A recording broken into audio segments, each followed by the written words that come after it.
What is going on, world? I'm the Hungarian experiment, and if you saw the title of this video, you probably already know what this video is going to be about. I just recently filed for bankruptcy. Now, please bear with me. I do have some notes written down here because, this is not an easy topic to discuss. And I also believe that this is as good as any time to actually discuss this because I am currently dealing with this situation. I believe it's important to discuss these aspects as it's happening to us as human beings because you get to see the true feelings and the emotions behind it rather than, coming back to a concept later on in life when things are already established and fine.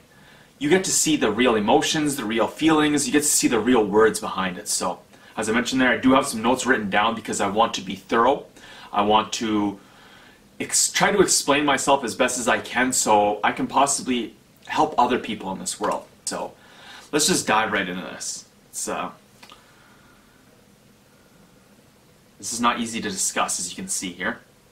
Last month, I officially filed for bankruptcy. I'm not gonna lie, it's scary. And I don't know what to think or how to handle this situation. And this is why I want to discuss this with the world.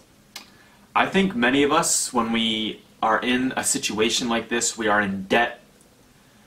We don't know what to do.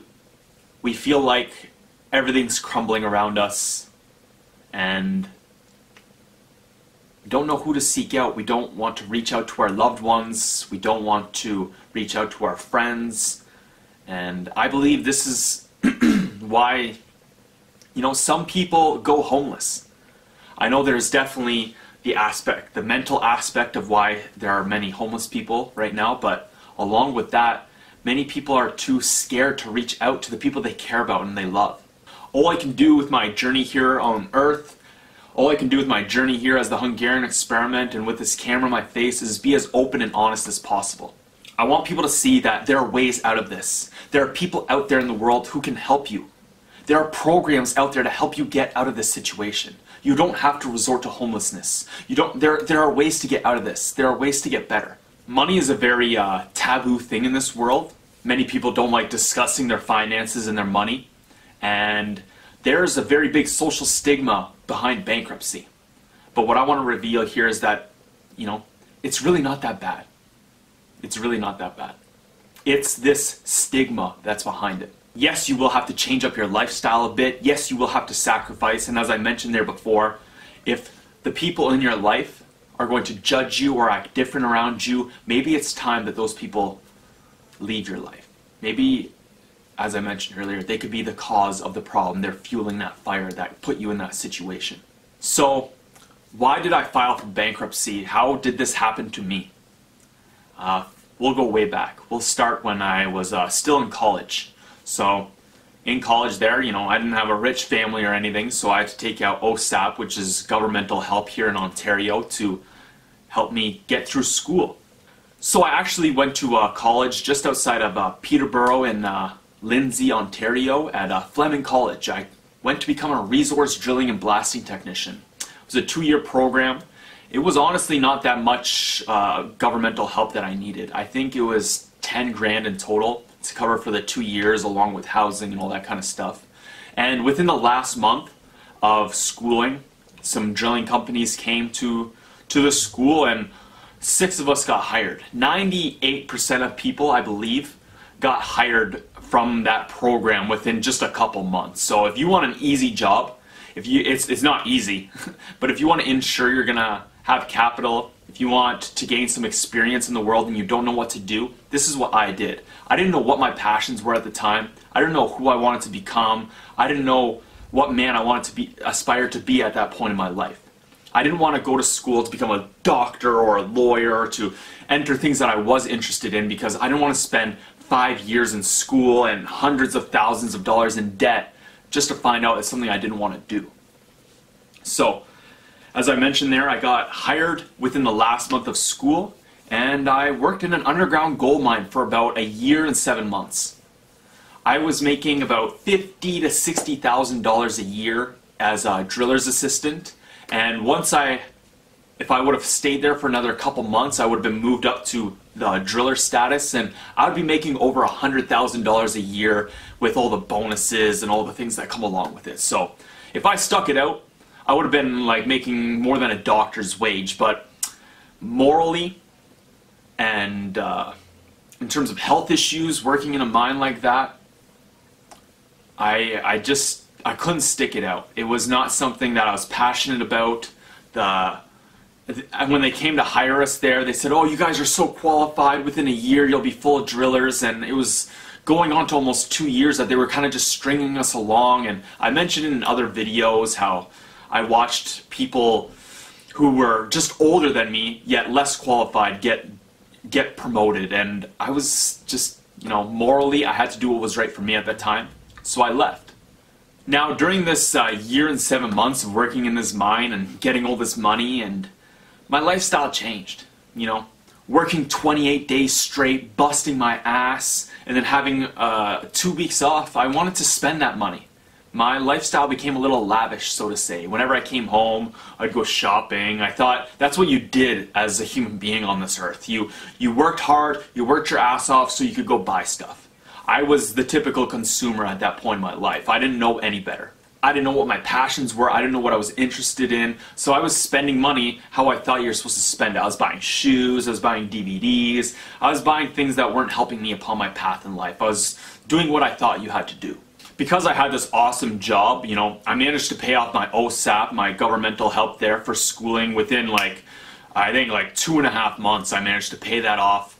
And along with this lavish lifestyle, I still managed to save a lot of money. I managed to bank up around 10 grand, which I put all into an RRSP, or a retirement savings plan. I thought at this point I was set in life. I even, after I quit there after the year and 7 months, I continued this lavish lifestyle. I'm like, oh yeah, I got money in the bank, nothing's a problem, I don't need to worry, blah, blah, blah. So at this point, I left the mine, I picked up some odd painting jobs, I ended up going back to Pizza Hut, which is the place I worked at in college and even before in high school. It was like one of the first few jobs that I started that I worked at Pizza Hut for a good, a long time. Over the years, if you add it all up, I probably worked at Pizza Hut for a decade. During that period, I slightly cut down my spending, but definitely not enough to compensate for this lifestyle that I was now living. So at this point in my life, I had a couple credit cards, which had a couple grand in debt, but I had no problem making the minimum payments on it. And then I actually got promoted to become assistant manager at Pizza Hut there. I was like, damn, look at me, I'm set again. So after a couple months of, starting to reduce my credit card debt and having this 10 grand cushion of RSP in the bank, I was like, you know what? It's time to buy the car of my dreams. It's time to buy that car I always wanted. So I ended up taking out a $10,000 line of credit because I was like, oh, 10,000, no biggie. And I bought my Jeep.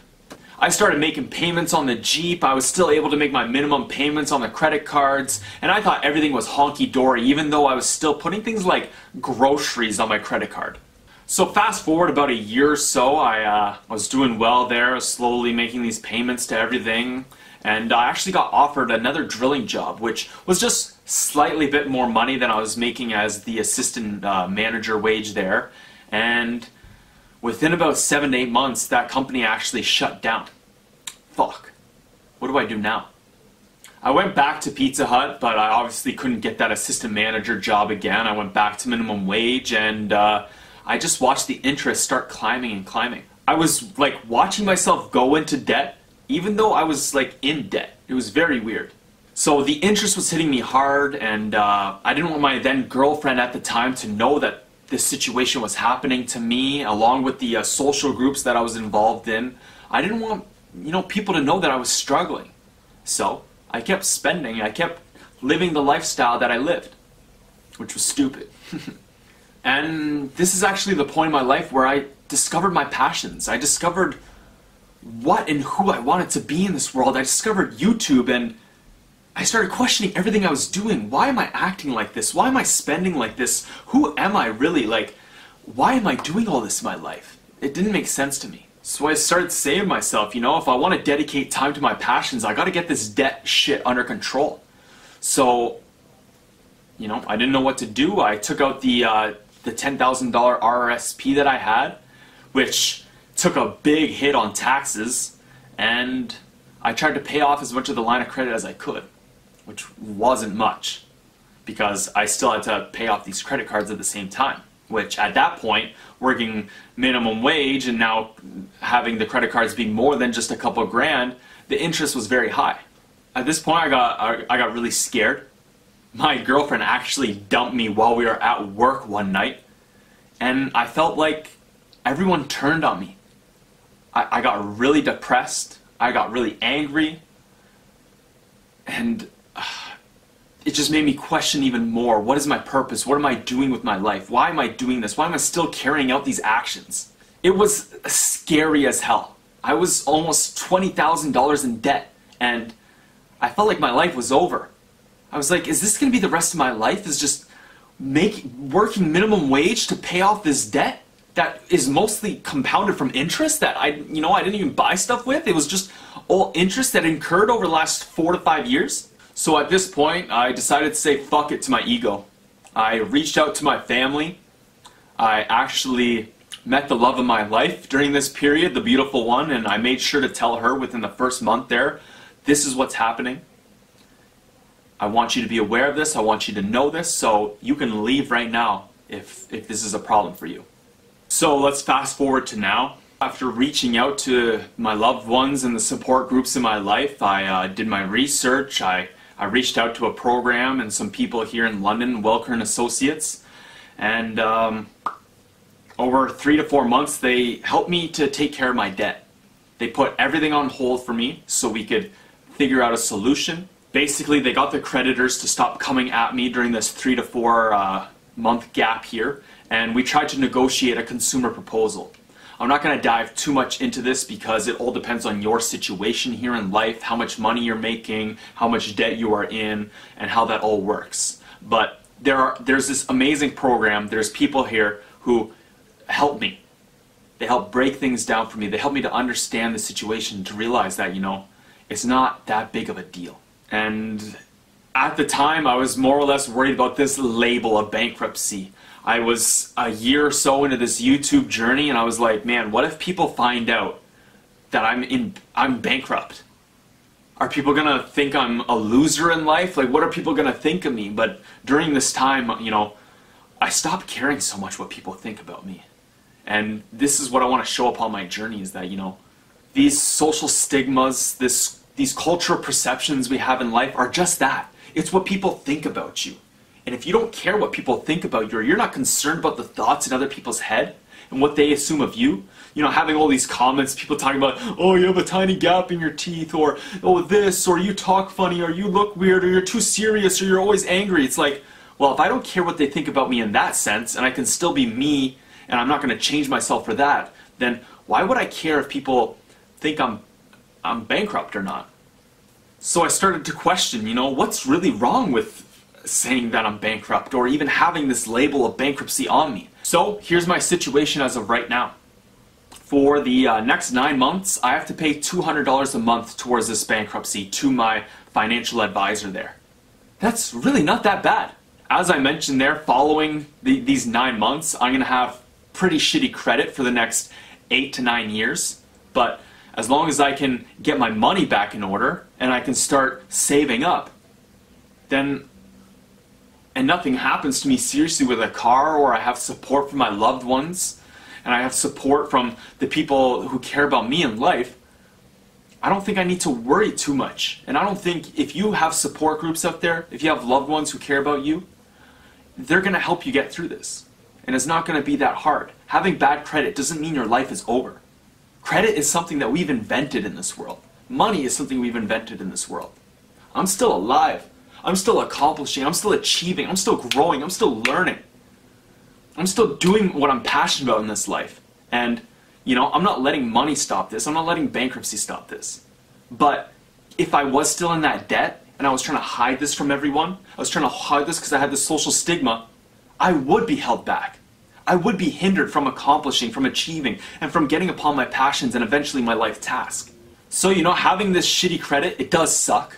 It's not going to be easy for me. I can't just go out and buy a house or go out and do this. I have to actually consider it and actually do it properly, which is kind of a good thing.